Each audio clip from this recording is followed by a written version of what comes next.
Hello, my name is Connor. And I'm Jason. And you're listening to the Amazed and Perplexed podcast.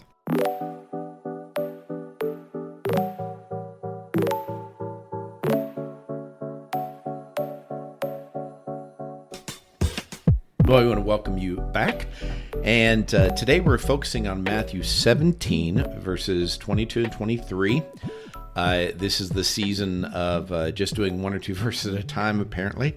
But there's multiple things. When I was glancing at this a few minutes ago, I was thinking, there's stuff I need to work on in my mind. And so I am intrigued.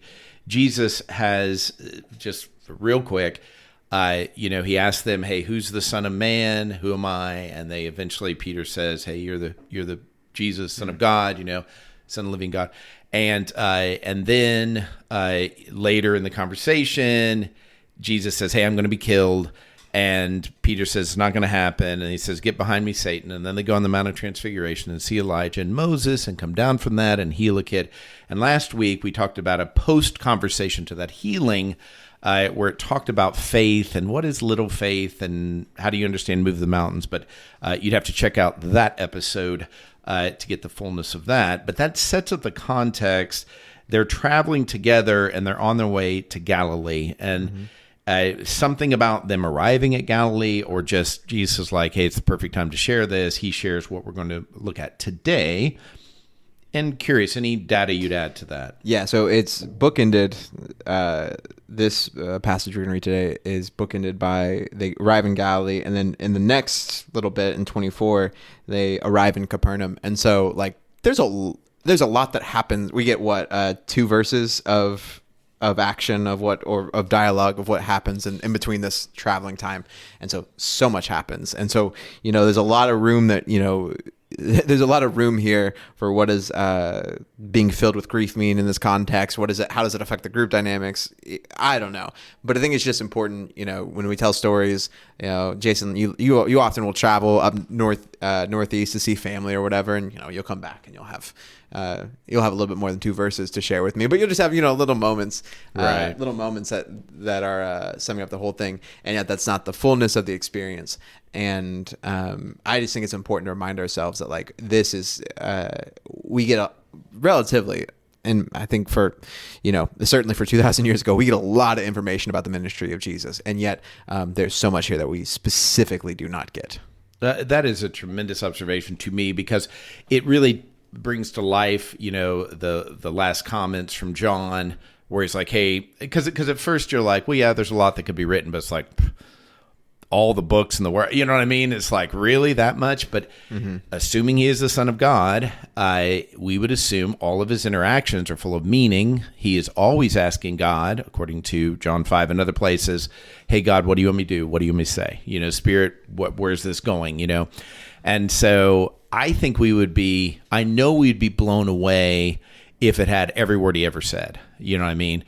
Oh my goodness. Can you imagine if suddenly they find all those words? It's like, they missed this in the canonization process. There's no way they could have known. I mean, it would just blow us away.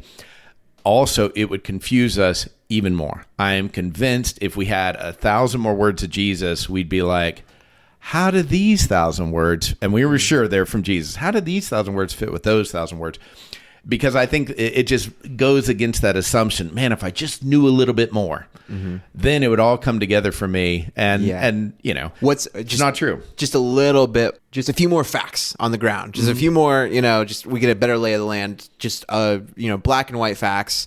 Then we can solve the problem. Yeah, absolutely. Yeah. And it's the same mentality as, well, if Jesus was standing right beside me physically, then this would be easy. And it's like, have you considered the apostles' lives? He was right there. And that is, I think, a fantastic transition. And I'll read this staggeringly long passage we're about to tackle today.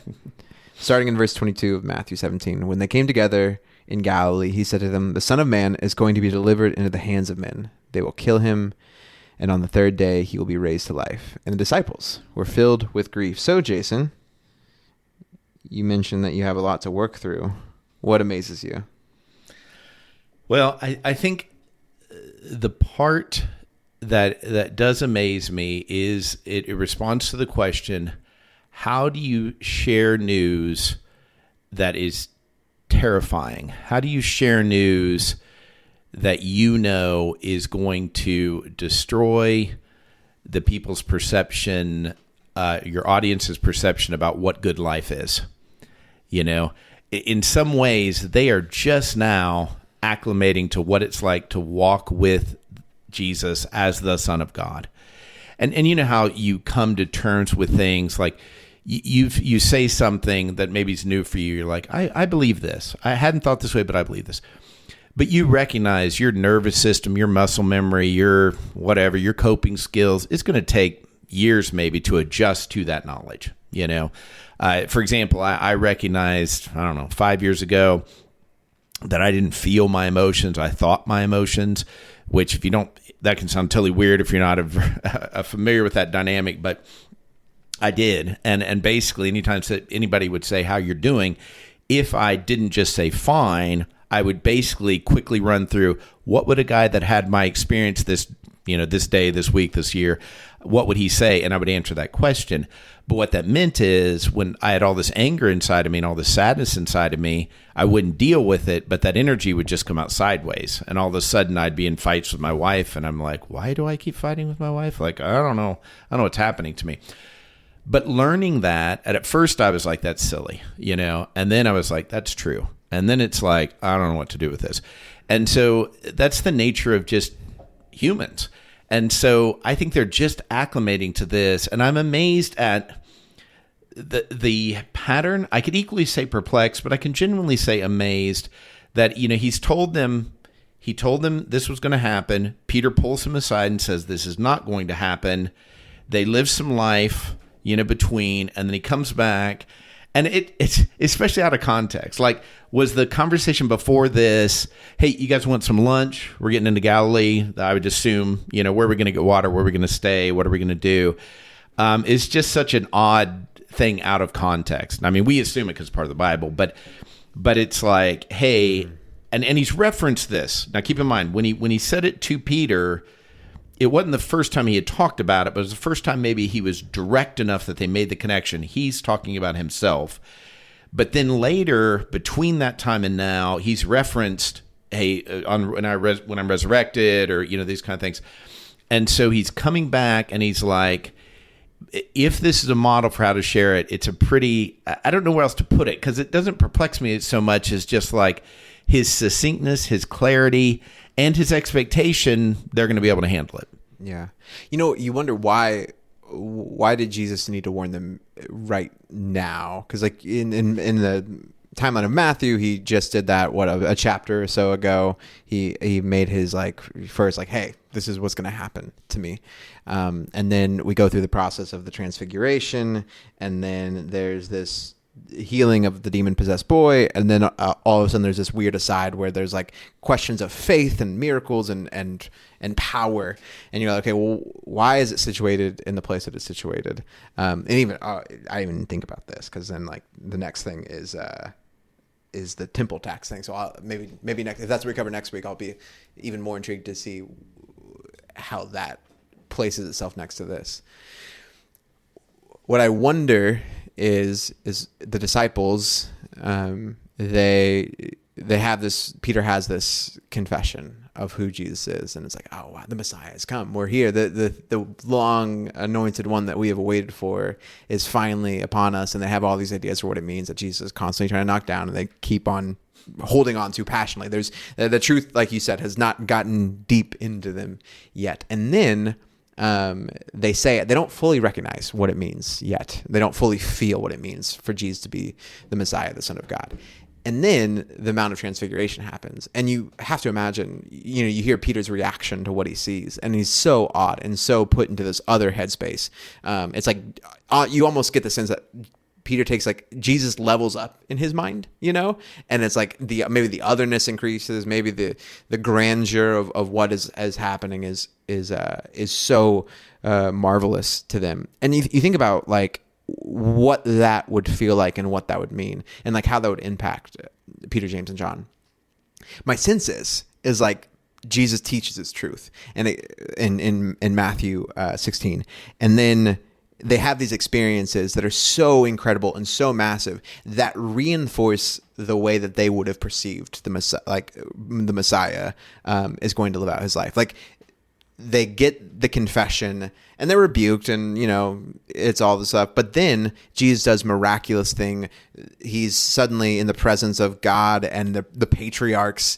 And like you talk about truth getting deep into the disciples, or just even into our own bones. These experiences, I think, and then the power and the sort of power that Jesus talks about, like that we talked about last week. I think it'd be so hard for the truth that Jesus is speaking here to penetrate into that, because so much of the experiences they had directly before this could easily feed into their misconceptions of what the Messiah is going to do.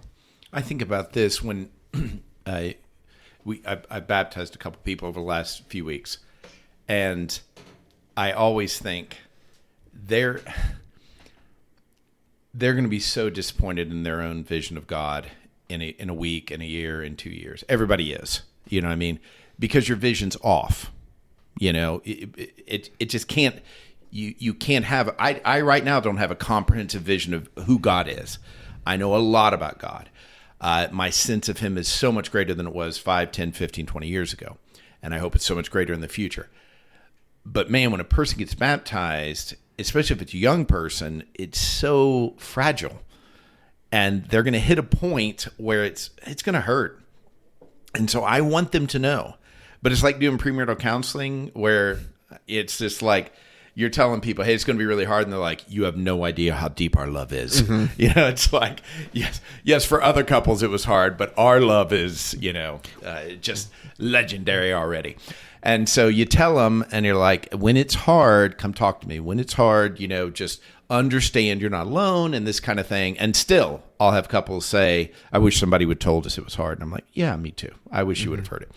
And so this is just the nature of humans. And that idea of this, I don't think they have anywhere for it to go. Now, that's going to be my perplexion, so I want to ask about your amazement. But it is amazing that Jesus's choice is blunt directness, like no punches pulled. And yeah, so that is amazing. What amazes you about this? Yeah, I could talk about that dynamic for a long time. So I think so. Right before this, we have the thing we talked about last week, which Jesus says, if you have faith as small as mustard seed, you can say to this mountain, move from here to there, and it will move. Nothing will be impossible for you.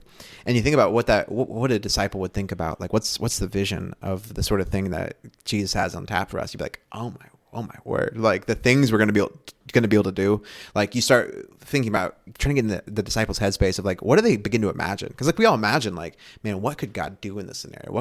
How could the Spirit move? What is God forming and shaping? And you begin to think about like the grandeur of what they could possibly imagine. Of like, oh my goodness, Jesus constantly preaching about the kingdom of God is at hand, and in Him, people like calling people to repent and turn away and believe in the kingdom of God. And that's what Jesus is bringing about and inaugurating and doing. And there's this whole new way, and there's this whole march to Jerusalem. And you think, oh my word, there will be literally nothing that stops us. Like the man who just performed miracles we just saw with the patriarchs, and God is now telling us we can do absolutely anything. And the very next thing we see is Jesus be like, and I'm going to let myself get killed. And you're like, that is so absurd. If you let it affect how you see things now, it is such an absurd jump from right where he said. And yet, man, like that's the heart, I think, of everything that I see Jesus doing.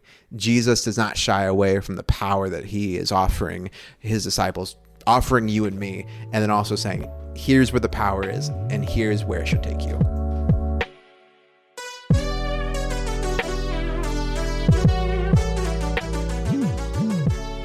I love that juxtaposition of, and this is the thing for us, it just happened. Did they have 5 hours of conversation of, hey, Jesus, can you tell us more about Elijah? What was he like as a kid? We don't know. We don't know what were these pre-conversations. We're only left with these sequences. But for us, it's on our mind. It's like, well, wait a minute.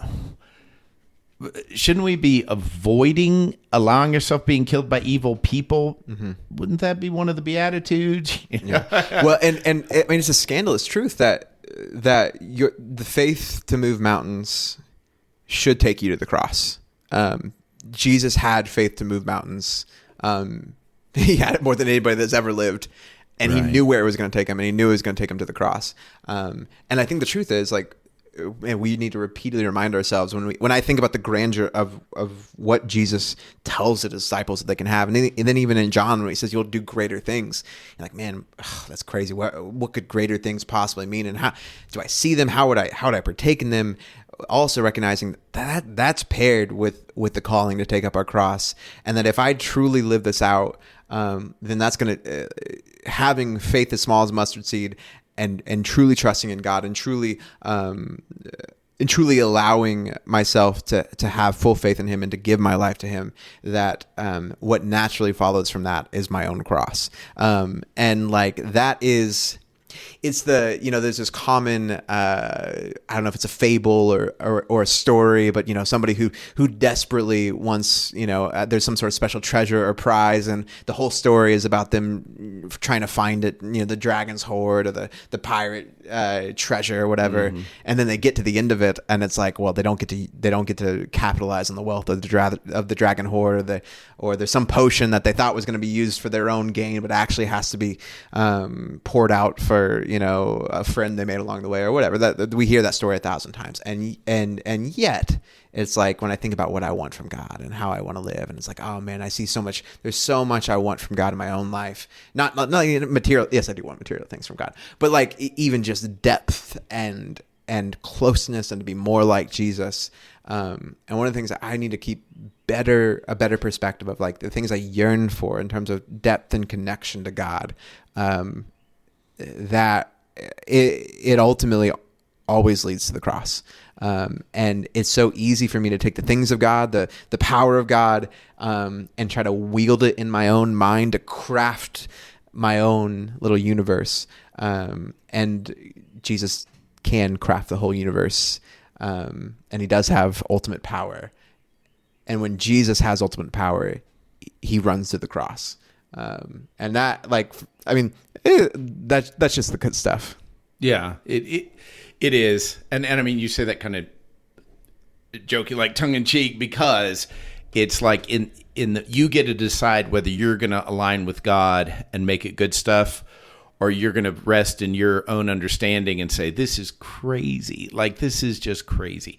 And I think if we were walking along, if you're walking along with somebody you respect, and part of the conversation is, hey, by the way, I'm going to be delivered, which means I'm possessed by men. And you're like, what kind of men? Like, the kind that kill me. Like, oh, evil men. And then I'm going to be raised. Like, every part of this thing is like, there's no sentence that's not like, that's weird. This quickly in my, what perplexes me is this brilliant, concise, direct presentation of Jesus, reinforcing. And then what does He expect of His listeners? Because I think about this all the time, and I've taught so many lessons that at the end I'm like, what did I want people to do with this? Like this moved me. I'm just unabashedly, I preach what I need. That's it. If you're blessed, man, that's the Holy Spirit. You know what I mean? To the extent, if you've listened to my preaching, a lot of it's my own therapeutic work where I'm like teaching a truth and I'm like, oh yeah, I had a fight with my wife yesterday. This applies. Let's walk through this with that fight, I did that like 2 weeks ago, or 3 weeks ago. And so this is just kind of how that works. So I'm like, what is He expecting? And it's fascinating to me considering this, like all the apostles, I can't imagine they're not aware, whether they heard it themselves or not. They knew that Peter confronted Jesus, and Jesus' response was the harshest they would have ever heard come from Jesus. He literally said, "Get behind me, Satan," which is like, what's worse than that, And so now He's delivering in a more concise package the same news.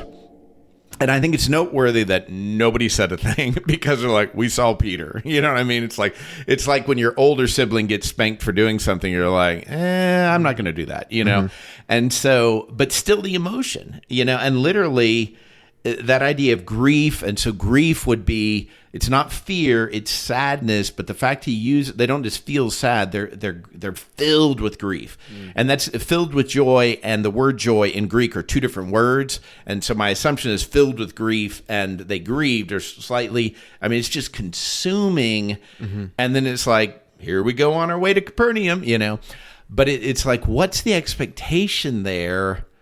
And the takeaway for me is, I'm cleaning it up too much. I hate that. I hate that I said it. I don't want to think about it.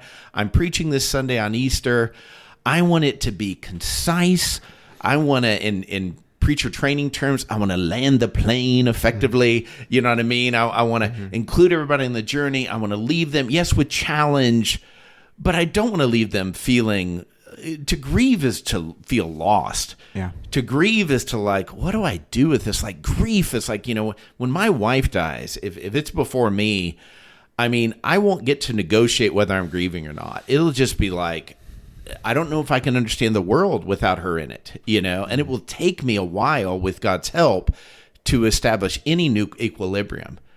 And I think Jesus occupied a much bigger space in these men's life than my wife does in mine, which is, wow, that's shocking, But it's like, what's he expect him to do with this? And so that really is, I want Jesus to say, guys, I know it hurts, and here's 5 steps, Sure. And 0. Well, and you think, even in this instance, there is a grace that Jesus gives, because there could be a little addendum after the end, where it says, and the disciples were filled with grief. And Jesus said, did you not hear my last sentence? I'm going to be alive. Did you not hear that part? Right. And I'm assuming that's almost like white noise, because they're like, what's happening? Like, who was going to raise you? Yeah. And so it's like, whether they fully hear it, they don't hear it well enough, there's something else going on, which would be my perplexion, a pondering that I have about this passage.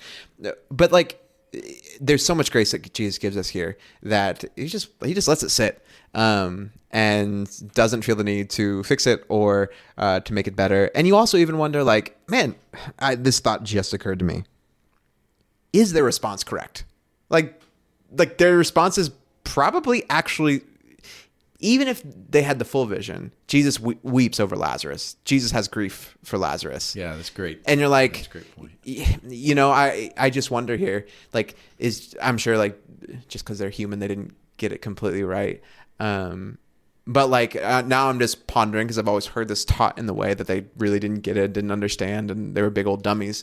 But also you kind of wonder, there's a possibility that they grieve, and it's like, Jesus, yeah, I'm gonna die. It's gonna suck. This death is awful. Yeah. You should grieve it. And it's the same truth of if your wife dies tomorrow, somebody could preach at you and be like, man, she's gonna be alive again. And you know it. You know it. You believe it. You've given your entire life for it.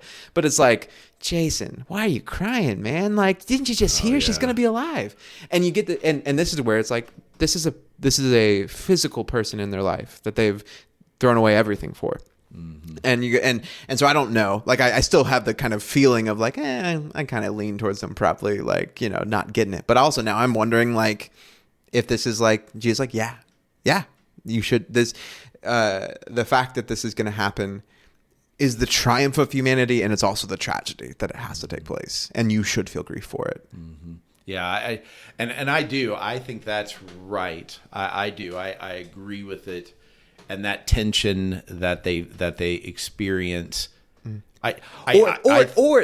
if they're wrong, is it Jesus doesn't feel the responsibility, you're grieving the wrong way, you're grieving right, it's in my natural predisposition is for them to be grieving, to think because that means our political power is not going to work out, or our favorite guy is going to die, and it's not going to be fun, and. Yeah, I like Jesus. I'd have to think about this, but as I'm running through the moments of that just immediately pop into mind of either God being deeply anguished at actions of humanity, or of Jesus being frustrated, or I don't know if theological correctness is at the top of God's mind when we grieve. Mm-hmm. I think so. And I do want to make sure this is clear. I think they are responding in many ways superiorly to everything they had. And I was trying to think of the stages of grief, and not in any particular order, but it's like they have denial. They've done denial, not, because he's mentioned this before, and they're like, it doesn't resonate. Then there's a bit of anger / bargaining where Peter's like, no. It's not going to happen. And I think that's one of those situations that the other apostles were like, yeah, of course, Peter's doing the right thing, And now it's a form of maybe acceptance, And the point well made, it's like him rising, like if that happened and you believed it, if you were to say, hey, Jason, I am going to die, but I will be resurrected in 3 days, and I really believed all that, it wouldn't cause, and I knew it was going to bring life to the whole world. I would be like, all right, and so I don't have any critique of their response.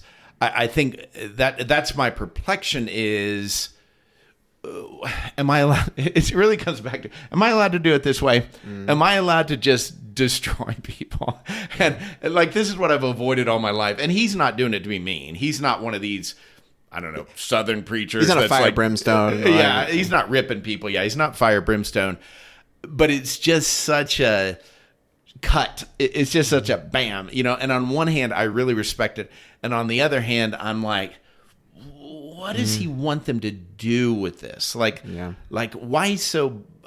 so there's that. I think about this all the time. I think it's a great testament to our society. And it's so funny when we think about like the different generational things that we consider like deeply either sinful or modernly problematic or unhealthy. Like we are as a society like very like at least in my circles and even very secular circles, very tempting to be like, hey, listen, like if there's something that's been said that could be cutting, we try to always soften things, and like even people we violently disagree with, we try to be like, but I could see it, I could see it the other way, or right, yeah. Whatever it is, and like. I think most of the time when I see it in my own life, when I have those qualifiers of like, I'll say something that I have a deep conviction on, but like, I don't want the person to feel bad. So, but I could be wrong, and that's a true statement. But is it deep? Is it true? Like, is me saying it because I deeply feel like, because I think in that moment, I could be wrong, could happen. Or is it because like, I don't want that person to feel a particular way, which would then mean they feel a particular way to me. And it's like this whole back and forth that we have to negotiate for ourselves. And yeah, I think the thing that being willing to be this cutting is an opportunity to trust that the Spirit is going to move, because to cut somebody or to cut in this sort of way and just let people work with God can be an act of surrender. An act of saying, God, you're going to do something with this, and I trust you with it. I think the situation people get in trouble with is they want to cut, and then they want to dictate, what happens after that. And right, they say something, and then this is what that means, because you're this or that. You need to stop and do this. Yeah. What Jesus seems to do so often is he has the cut that happens, and then it's just God's going to do something with it. Right, a lot of trust there. So, what perplexes you? Yeah, I just would love to know, and we've touched on it a little bit. I would just love to know in the disciples how much they hear of him say that he'd be raised to life. It's not, he just talked about faith that can move mountains and all the power. He's shown so much power to this point. Has he resurrected? He's resurrected. Has he resurrected the girl? Yeah. And so like this wouldn't be totally shocking to think that, if Jesus can resurrect somebody, he could resurrect himself. But like, what are they hearing? How are they taking it? Is it the grief personal? Is it political? Is it theological? What's happening here? Or is it just such a whirlwind that it's like there's so much they feel like they're getting hit with all of a sudden, where they, they're on the road and they get to Galilee and they're trying to unpack all in their mind everything they just witnessed in the past week or 2 weeks or whatever. And then it's just, Jesus hits them upside the head with this. I don't know. I don't know what to do with it. Yeah. And I this is the rub and why I like this experience. Literally, I've got 10 minutes I could give you on two different things. The one thing that I will end with is, isn't it funny that if they were like, okay, he's going to be raised, what's their expectation? He's going to be raised, and we're going to take over the government, and we're that. Like once he does that, nobody's going to. Yeah. And then it's like he's raised, and they have very little contact with him, and we're all going to be huddled in a room together at some point, and he's going to. I'm just like, even in this, it's a very true promise, and I'm like, okay, what are the promises of God that maybe I'm mad about? Because it's like, when you going to do this? And he's like, I did it. Why weren't you paying attention? And I'm like, oh, and not mad, but it was just like, yeah, you weren't paying attention, and I'll do it again. But even with this direct statement, it still won't meet their expectations. Yeah. And that's way down the road. But that's good. Well, not way, but it's in terms of we won't get there for a while in our episodes, but it is that part of like, even with the surety of that promise, it's not what they're thinking. Man, that's so good. Grace, peace, and love.